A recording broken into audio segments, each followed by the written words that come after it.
Bueno, vamos a empezar con la transacción. Lo primero que tenemos que decir es que ha habido un cambio en el Código Civil y Comercial a partir del año 2015 respecto de la idea que tenía Vélez en la transacción. No cambio en lo fundamental, no cambio en su naturaleza, pero sí en la ubicación. Con lo cual, como nos pasó con la cesión de créditos, cuando ustedes vean el tema de la transacción, van a tener que ir a la parte de los contratos en particular. Y esto pasa porque tanto en la cesión de créditos como en la transacción, si bien son temas totalmente diferentes, porque en la cesión teníamos una modificación de obligaciones, cuando hay una transferencia de derechos de uno a otro, en la transacción lo que tenemos es un medio extintivo.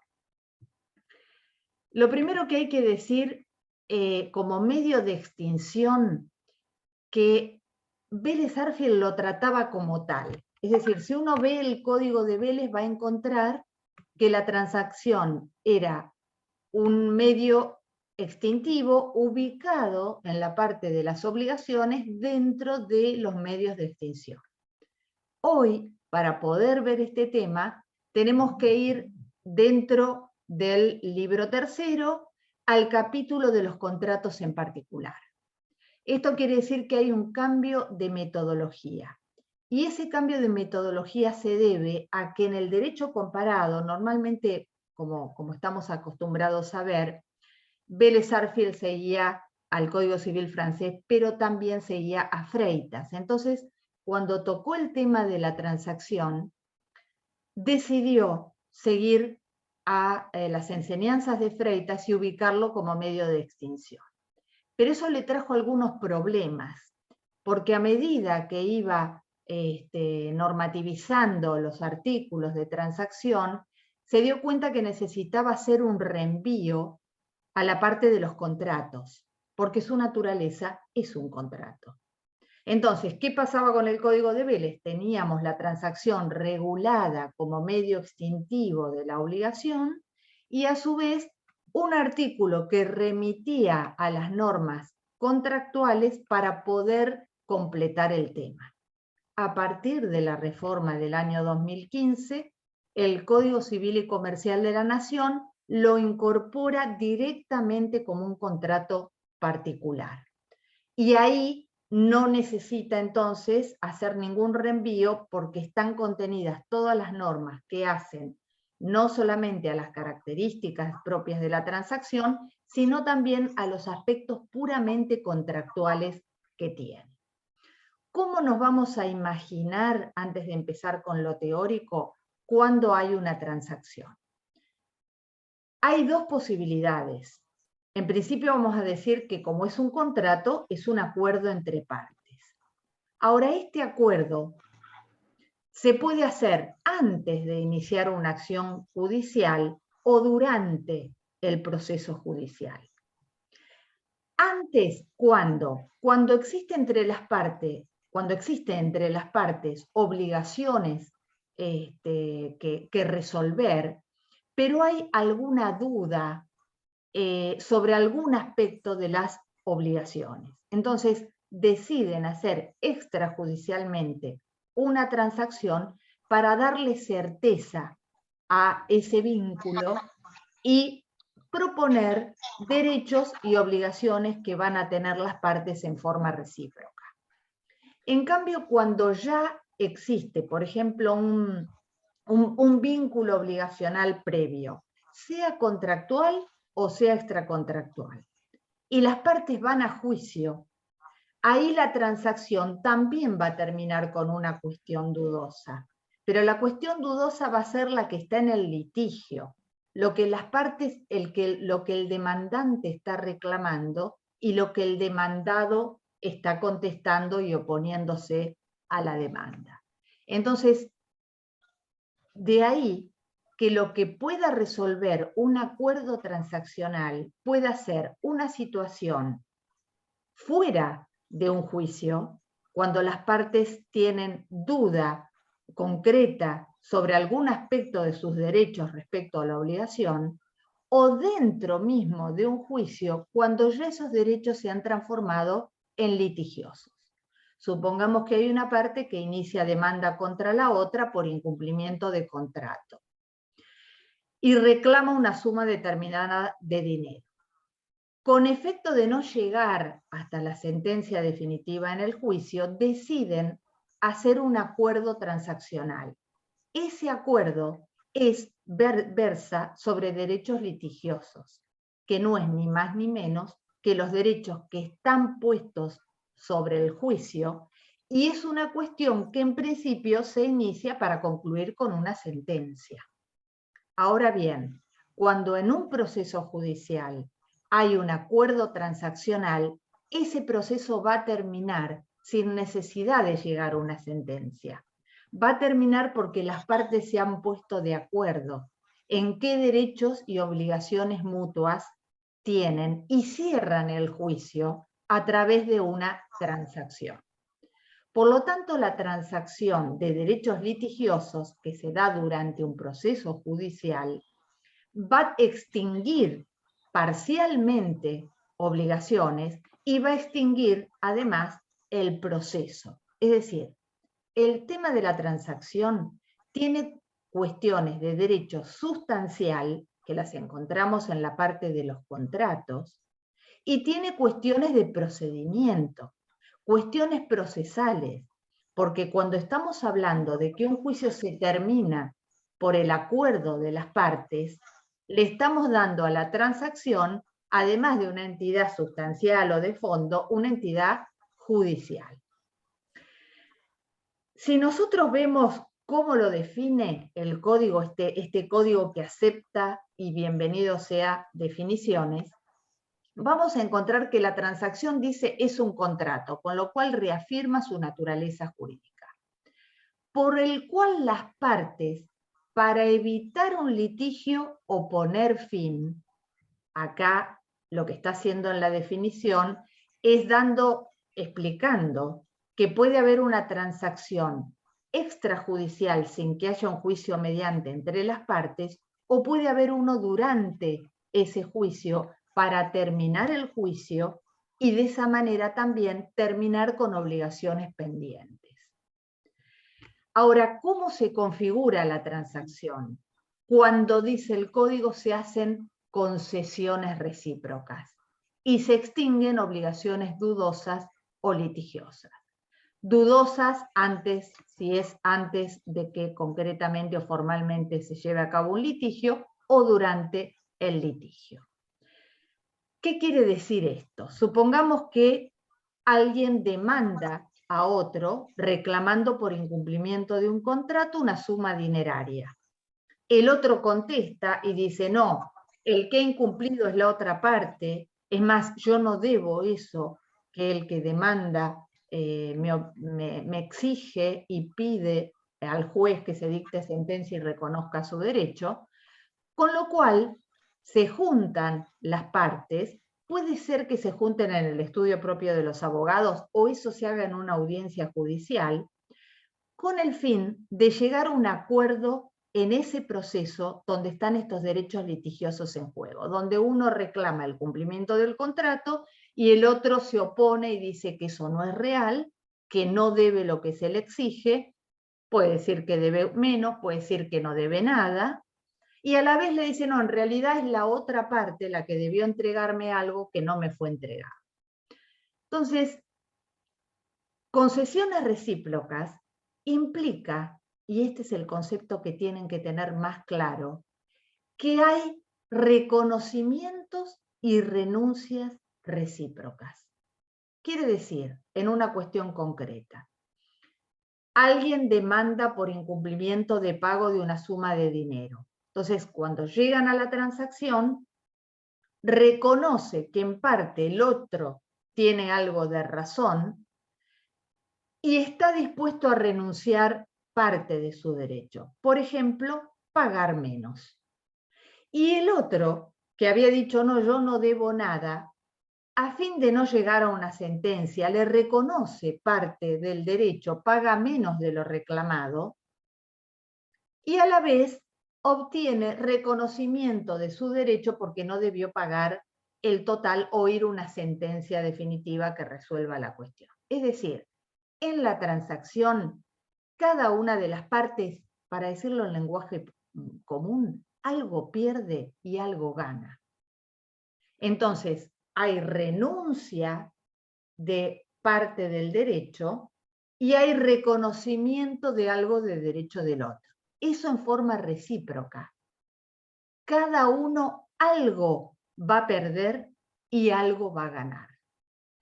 ¿Por qué se hace la transacción? Bueno, hay varias teorías que ahora vamos a ver de qué se trata, pero en general se trata de evitar llegar a una sentencia judicial, tratar de resolver esa cuestión de derechos litigiosos, para que quede claro que en realidad algo sale ganando cada uno y bueno, algo va a tener que renunciar. Por eso en la transacción hay renuncias y reconocimientos recíprocos. Pero que tiene una finalidad.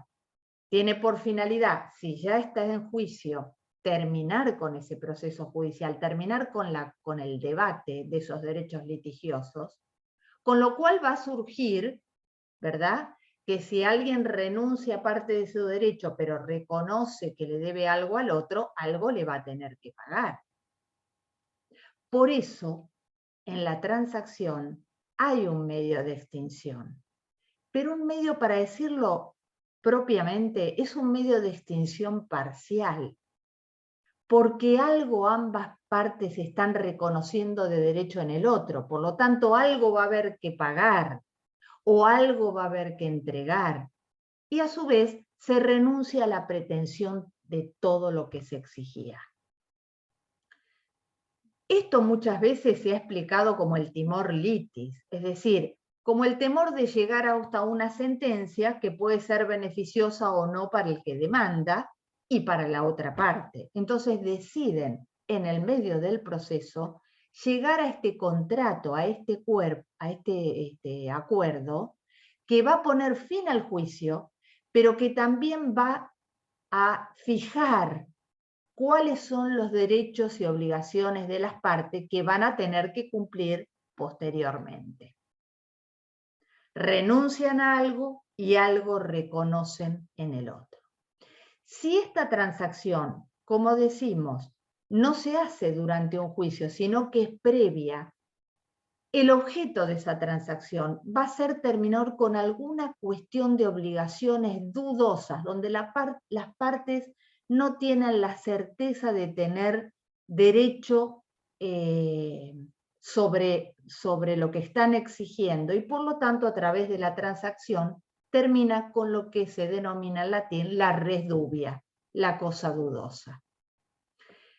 Esto, considerando que esta transacción, este acuerdo, ustedes imagínense si se está en un proceso, los abogados de cada parte reuniéndose, y decir, bueno, mire, mi cliente está dispuesto a cobrar no todo lo que reclamó en juicio, está dispuesto a ceder algo, pero quiere que usted reconozca ese derecho por incumplimiento de contrato. Y la otra parte dice, bueno, yo voy a ceder algo de mi derecho, voy a pagar, pero no voy a pagar todo lo que se reclama. Y voy a lograr el reconocimiento de la otra parte que lo que estaba reclamando en su totalidad no es lo que yo debo. Renuncias y reconocimientos recíprocos. Entonces, conversan con sus clientes, llegan a un acuerdo y presentan, hay dos posibilidades, o presentan este acuerdo en el proceso al señor juez para decirle que han decidido terminar con el proceso mediante la transacción, con el proceso, con lo cual después habrá que efectuar los pagos, las entregas que quedan fijadas en esa transacción. O bien se presentan ante el juez convoca una audiencia y esta transacción se hace en la audiencia y se eleva un acta judicial donde va a quedar fijado a qué se compromete cada uno, esas renuncias y reconocimientos recíprocos. Entonces, o bien esto se hace en los estudios particulares y de manera extrajudicial y se presenta en forma escrita con la firma de ambas partes, porque es un contrato, por lo cual hay un acuerdo de las dos partes de la contienda, o bien se hace mediante un acta judicial que levanta el juez del proceso, en donde se hacen estas concesiones recíprocas y ahí queda configurado ese contrato. Desde que la ley, digamos, desde que el Código Civil y Comercial dice que la transacción es un contrato, ya dejamos de lado la idea de Vélez que tenía su fundamento en Freitas, si bien quiero decirles que no es que en cuanto a lo conceptual, la transacción ha tenido un gran cambio de lo que era Vélez a lo que es hoy, pero el cambio de metodología le da la verdadera entidad de naturaleza contractual. Y esto va a traer como consecuencia que apliquemos normas generales de los contratos a la transacción. Por lo cual, ¿qué códigos o qué normativa se ha tomado de referencia? Los códigos más modernos, el código italiano, por sobre todo, que tiene una redacción muy similar, casi igual a la que tenemos nosotros en el Código Civil y Comercial, el Código Civil francés, el Código Civil brasilero, el Código Civil español, a modo de ejemplo. La metodología la acabamos de ver y la causa fin.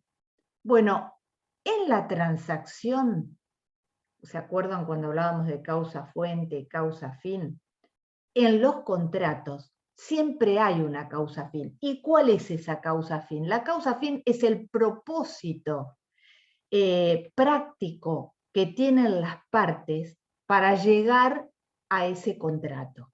El propósito de las partes, no las inquietudes puramente individuales, sino el propósito o finalidad de ese negocio jurídico que hacen las partes. Su naturaleza jurídica, la hemos dicho hasta el cansancio, es un contrato. Ahora bien, acá vamos a entrar a hablar de las particularidades en esa transacción. Volviendo al ejemplo, nos estamos imaginando a las partes, a los abogados, presentando un acuerdo transaccional para terminar con la cuestión con reconocimientos y renuncias recíprocas. Primera duda que se ha planteado en la doctrina. ¿Es un contrato declarativo o constitutivo de derechos? Es decir, mediante esa transacción que hacen las partes, ¿están declarando derechos y obligaciones recíprocas o están haciendo nacer derechos y obligaciones? No, las están declarando. Es decir, previamente esas partes tenían derechos y obligaciones recíprocas sobre lo cual no había un acuerdo, era una cuestión dudosa o litigiosa. Siendo litigiosa sigue siendo dudosa, por eso con Pagnucci, no en el manual, pero sí en sus textos más finitos sobre el tema, dice siempre hay una res dubia. Siempre que se llega a una transacción, ¿hay alguna duda sobre los derechos que tiene cada uno y las obligaciones que asume cada uno? ¿Puede ser en los acuerdos de las uniones convivenciales, profe? Bueno, a ver, en esos acuerdos hay acá que hacer una diferenciación. Si el acuerdo es extrajudicial o judicial, siempre nos vamos a encontrar que la transacción tiene un objeto, unas prestaciones patrimoniales. En la medida en que que tenga patrimonialidad, podemos hablar de transacción. Porque vamos a ver que no puede ser objeto de transacción cuestiones que simplemente tengan que ver con la vinculación familiar y donde el patrimonio no está en juego. Esa es una de las características.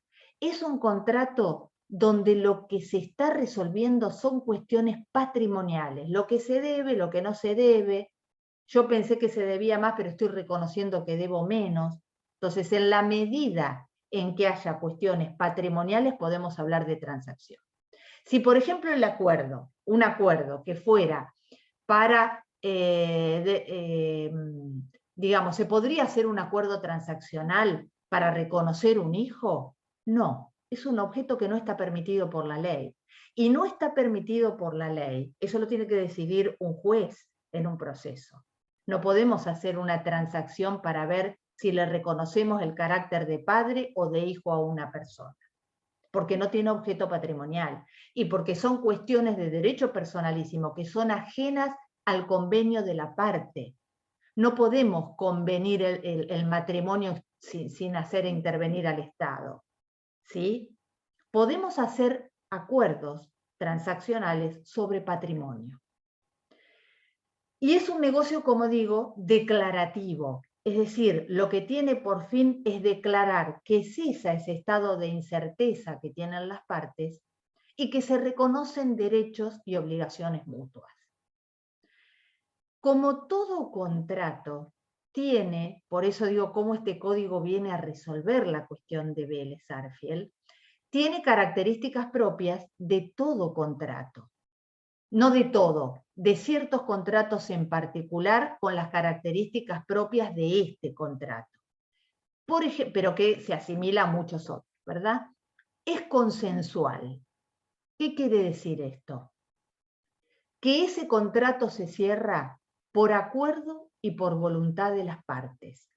No es un contrato real, no es un contrato en que efectivamente se basa con la transmisión, su eficacia o su validez tiene que ver con la entrega de algo. Tiene que ver con ponernos de acuerdo sobre derechos que tenemos cada uno respecto del otro.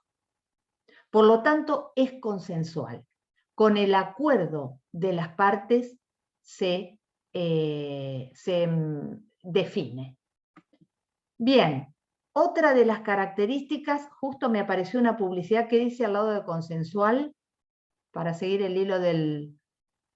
Características de este contrato. Me apareció bilateral, oneroso, formal. Ah, bien, bilateral. Bilateral. ¿Por qué? Porque decimos que me apareció una noticia del diario del día. Decimos bilateral porque cuando hablamos de concesiones recíprocas vemos que hay derechos de una de las partes y a su vez de la otra parte, con las renuncias recíprocas. Entonces, desde los dos polos hay derechos y obligaciones recíprocas. Por eso hay bilateralidad.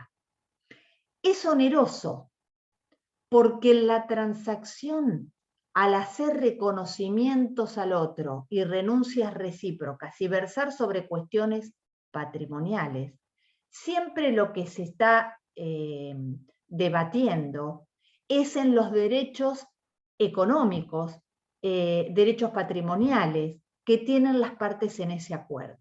Por lo tanto, tiene la característica de ser oneroso. Estamos diciendo, bueno, yo renuncio a cobrar tal cosa, pero el otro me reconoce que yo tengo derecho a cobrar tanta cantidad de dinero o a percibir una cosa que es la que está en duda, en incerteza.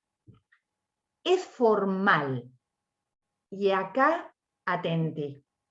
¿Se acuerdan? Y voy a hacer un paralelismo, aunque era otro tema. Cuando nosotros hablábamos de la cesión de créditos, dijimos también en una cesión hay un contrato formal. ¿Por qué? Porque debe ser por escrito bajo pena de nulidad. Si no está escrito, no hay validez de la cesión de crédito. La transacción, que es un medio extintivo no de transmisión, también debe ser formal. Porque este acuerdo entre partes tiene que estar hecho por escrito. Ahora, puede que tengamos formas especiales, como nos pasaba también con la cesión de créditos, cuando requiere algo más que solamente hacerse por escrito. Dijimos, si se hace una transacción durante un proceso, mediante una audiencia que convoca el juez, y ahí levantan un acta judicial y queda plasmado ahí el acuerdo transaccional, bueno, ahí la validez de ese acta judicial es lo que va a determinar la validez de la transacción. O bien, cuando en esta transacción están inmersos bienes inmuebles cuya transmisión de derechos requiere de una escritura pública, esta transacción también se formaliza a través de una escritura pública. Es decir, cuando hay determinados, esto nos pasa, puede tener formas determinadas si hay bienes inmuebles a transferir en esa transacción como una escritura pública, o puede tener la forma de acta judicial si esta transacción se arriba en un juicio delante del juez en una audiencia. Pero como norma genérica debe hacerse por escrito. ¿Necesita alguna solemnidad ese escrito? No, necesita que su contenido sea válido de acuerdo a la normativa que estamos viendo del Código Civil y Comercial. ¿Sí? Entonces la formalidad por escrito, salvo estos casos en donde podemos considerar que debe tener otras formas. Pero ya el hecho de que digamos que una transacción, así como una cesión de créditos, debe obligatoriamente ser hecha por escrito, le estamos dando el carácter de formal. De interpretación restrictiva. ¿Qué significa? Que solo aquello que quedó plasmado en la transacción es lo que se puede tomar por válido y eficaz para las partes. La transacción está tratando, con esa transacción se trata de determinar un estado de incerteza fuera del juicio o dentro del juicio por los derechos litigiosos en juego. Por lo tanto, no puede caber duda en cuanto a los reconocimientos y las renuncias que las partes se hacen. Y fundamentalmente, porque estamos hablando de reconocimientos, que vamos a afinar de qué se trata en la próxima clase, pero también de renuncia, y ustedes como medio instintivo en la renuncia también tienen que tiene que ser de interpretación restrictiva, porque son actos donde se abdican derechos, y por lo tanto tiene que surgir muy claro del acto qué es lo que se está renunciando y qué es lo que se está reconociendo. ¿Sí? Otra cuestión es si puede ser nula parcial o nula total una transacción. Y acá hablo de la nulidad total, porque la transacción o es válida o es nula. No tiene medias tintas. Ahora vamos a ver por qué vicios puede ser nula, pero lo cierto es que o es nula totalmente o es válida. Y bueno, ¿esto en qué va a incidir? En que en la transacción, ni bien estamos haciendo reconocimientos y renuncias recíprocas, lo repito tanto que no se lo van a olvidar, quiere decir que después eso hay que cumplirlo una vez terminado el proceso. Se pusieron de acuerdo, bueno, yo te debo tanto y vos me tenés que entregar tal cosa, yo renuncié a parte de lo que reclamaba y a su vez te reconozco a vos tu derecho, perfecto, después hay que cumplirlo. Con lo cual es un contrato que a posteriori podrá ser ejecutado ese cumplimiento. Y ahora vamos a ver de qué manera. ¿Cuál es la fin? Nosotros dijimos, bueno, en toda transacción hay una causa fin. Quiere decir, hay un propósito de las partes, un propósito práctico, que esa es la causa fin del negocio. No, lo quiero, mira, quiero cobrar porque le quiero dar el dinero a mi hijo para que se construya la casa. Hay un propósito práctico propio del negocio jurídico. Ahora, se ha estudiado en la doctrina por qué las partes llegan a una transacción. ¿Cuál puede ser esa finalidad concreta, ese propósito? Hay una primera teoría que es el timor litis. Y de esta no se van a olvidar porque hay una vieja frase que dice, más vale un mal arreglo que un buen juicio. Frase que no es verdad. Ya parto de esa base. Nunca un mal arreglo es mejor que un buen juicio, obviamente. Ahora, ¿qué se quiere decir? A veces acá aparece la duda, la incerteza, cuando alguien demanda que no está muy seguro de ganar ese juicio, o porque no tiene la prueba suficiente, o porque no se siente en situación procesal que le dé totales garantías. Siempre hay una incertidumbre en cuanto al resultado del proceso. Con lo cual, ese timor litis no es ni más ni menos que temor a una sentencia que a lo mejor no reconozca en total el derecho que se alega. Entonces se opta por llegar a la transacción. Bueno, vamos a terminar esto con un acuerdo, con un contrato. Y ese acuerdo presentado en el juicio termina con el juicio y cuestión a fuego. Si hay transacción, no va a haber nunca sentencia. Y alguien podría decir, ¿y si hubo en el juicio una sentencia? ¿Puede hacerse un acuerdo transaccional posterior? No. Puede hacerse un acuerdo posterior, pero nunca va a ser una transacción. ¿Por qué digo esto? Porque hay un error grave en los juicios cuando un abogado presenta un acuerdo y lo denomina transaccional existiendo sentencia. Y uno podría decir, pero ¿cómo? ¿Qué pasó? Bueno, hay una sentencia en un juicio donde no hubo transacción, hay sentencia. Sentencia firme, que le da derecho a una de las partes a cobrarle X a la otra. Y la parte, como no le paga lo que le debe existiendo sentencia, sigue con una ejecución de sentencia y pretende cobrar. En ese pretender cobrar, ¿las partes pueden llegar a un acuerdo posterior a la sentencia? Sí, es un acuerdo de cómo se va a cumplir esa sentencia, pero no es transacción. ¿Por qué? Porque el estado de duda o de incerteza terminó con la sentencia, no con la transacción. Entonces, si hubiera un acuerdo de cumplimiento de sentencia posterior a esa sentencia, no es transacción. La transacción es cuando se llega a un acuerdo de partes y se evita la sentencia. ¿Bien? Entonces, la idea de temor litis, ¿por qué se ha descartado? Me iban a hacer una pregunta que me levantaron la mano.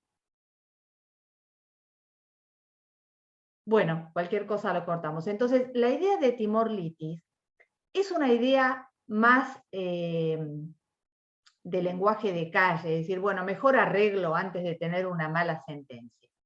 Pero tiene que ver más con propósitos individuales, por lo tanto no nos está dando la causa fin de ese negocio transaccional. Entonces acá vino Carneluti con la idea de autocomposición de litigio, sin perjuicio de decir que Carneluti se enrolaba en aquella doctrina que no estaba muy seguro de que fuera un contrato la transacción, porque decía, en la transacción, más que un contrato, hay como negocios unilaterales de cada uno que se entrecruzan o se entrelazan. Bueno, esto es entrar a discutir una cuestión que hoy el código la tiene zanjada. Acá hay un contrato. Por supuesto que cada una de las partes tiene individualmente inquietudes o cuestiones que resolver que se va a entrelazar con los derechos y obligaciones que la otra parte le exige. Pero no por eso deja de ser un contrato. Ahora, ¿cuál era la idea de la autocomposición del litigio? Decir, bueno, el litigio no se va a terminar por una sentencia, se termina por una transacción. Entonces es la voluntad de las partes lo que está definiendo esa situación de incerteza. Autocomponen a través de ese acuerdo las partes el litigio. Deciden terminarlo por acuerdo. Por eso se le da el nombre de autocomposición. Otra idea dice, simplemente lo expresa como la idea de culminar con el litigio. Bueno, no estaría muy distante a la que vimos reciente, en la anteriormente dicha por Carneluti. Y el negocio de fijación. Esta teoría le gustaba mucho a Companucci. De hecho, cuando yo empecé allá por el 93, me dio el negocio de fijación, un libro de autor italiano para leer, y yo que todavía tenía que repasar qué era la transacción, no entendí demasiado, pero después sí entendí qué quería decir.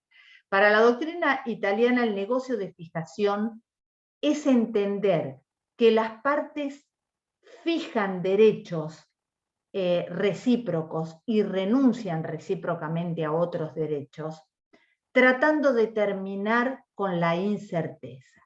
¿Cuál es la valía que tiene esta teoría, que parece no diferir mucho no ser muy distinta a las anteriores? Que parte de la idea que la génesis de la transacción está en la cosa dudosa, sea fuera de un juicio o dentro de un juicio. Aun cuando hablemos que en lo judicial hay una necesidad de concluir derechos litigiosos, en realidad en su génesis de lo que se trata es de terminar con situaciones dudosas o con la incerteza que está planteada en ese mismo juicio. Yo voy a cortar acá para hablar cualquier cosa a las dudas y hacer otro video, cuestión que no nos resulte